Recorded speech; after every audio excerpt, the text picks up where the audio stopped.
Anthony Rapiere had everything going for him. He was popular, loved, and admired by many. He had a wonderful heart. He loved people. It was never about him, it was about others. Anthony loved sports, but it was more about being with people than playing the sport. And it's quite a remarkable thing to have the number of friends that he had. Anthony loved people, and he wanted people around him to be happy. And he didn't look down at anybody. And it could have been, the poorest kid on the block or the richest kid on the block. He treated them all the same. Anthony had plans to be a nurse, get married, and have a family. But that all changed with a few wrong turns. Anthony's first taste of pills was at age 15. Doctors prescribed him Vyvanse for ADD. He was more focused, and he lost weight during that time, and it was just something that he liked. Annie says his birth mother took drugs, so Anthony was inclined to get addicted. Like most of his peers, Anthony drank alcohol and smoked marijuana, an often overlooked gateway drug according to Mom and Dad. He's smoking marijuana, and he knew we knew, and that's going to open the door for something stronger. Annie and Ernie believe dealers use marijuana as bait for money motivation. It does lead to stronger drugs, we are living proof of that. We saw that.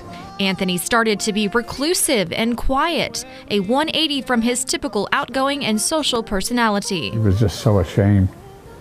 He knew what he was doing wasn't what we wanted. It wasn't until Anthony went to rehab did his parents realize the intensity of his drug addiction. He didn't really get into the hard opiates until he came back from OMA. The hardest part, he was so close to recovery.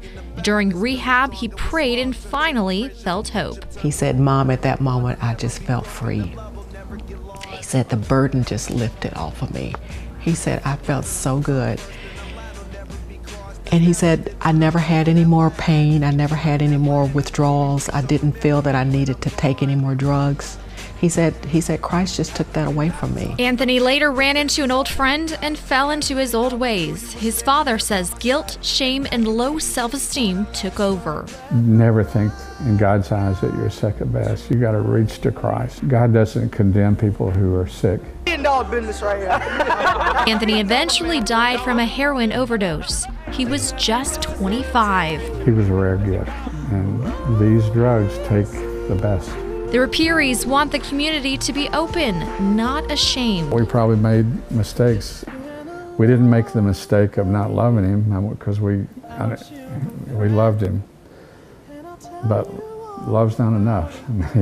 You've got to know, and you've got to get help. They want parents to talk to other parents and not to make the fatal mistake of thinking it won't happen to you. I could not make it without Christ in my life right now. That's where the faith comes in. Instead of me feeling excruciating pain, I feel comfort. The Rapieres say the only answer is faith. Really have a deep walk with Christ and the Holy Spirit. Get there, because it will make the difference.